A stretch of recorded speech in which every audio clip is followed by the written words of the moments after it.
Hello hi friends, ముందుగా మీ అందరికీ advance happy Vinayaka Chavithi అండి. సో ఇక్కడ వచ్చేసరికి నేను చేస్తున్న ప్రిపరేషన్ ఏంటి అంటే విఘ్నేశ్వరుడిని రెడీ చేస్తూ ఉన్నానన్నమాట. మా వారికి నిన్న వీక్ ఆఫ్ కదా, సో ఇంటి దగ్గరే ఉన్నారనమాట. సో కొంచెం మట్టి తీసుకొచ్చి ఇవ్వండి అని చెప్పగానే మట్టి తీసుకొని వచ్చి ఇచ్చేశారు.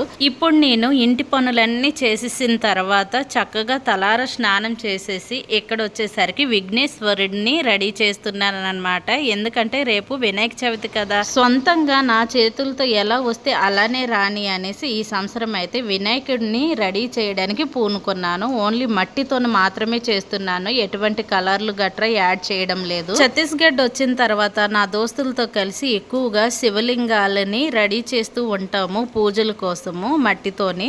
సో అందుకోసమే నాకు ఈ ఐడియా వచ్చింది. మరి నా చేతుల్లో పని కదా, నా సొంతంగా ఎలాగొస్తే అలాగ రాని అని ఇక్కడ విఘ్నేశ్వరుడిని రెడీ చేస్తామని కూర్చున్నాను అనమాట. వీడియో నచ్చితే ఒక్క లైక్ చేయండి ఫ్రెండ్స్. నెక్స్ట్ వీడియోలో వినాయకుడిని ఎలా రెడీ చేశాను ఏంటి అనేది చూపిస్తున్నాను. Don't miss my dear friends. కొత్తగా ఎవరైనా మన ఛానల్ చూసినట్టుగైతే ప్లీజ్ ఛానల్ని సబ్స్క్రైబ్ చేస్తారని ఆశిస్తున్నాను. ప్లీజ్ లైక్ కూడా చేయండి ఫ్రెండ్స్. Bye bye.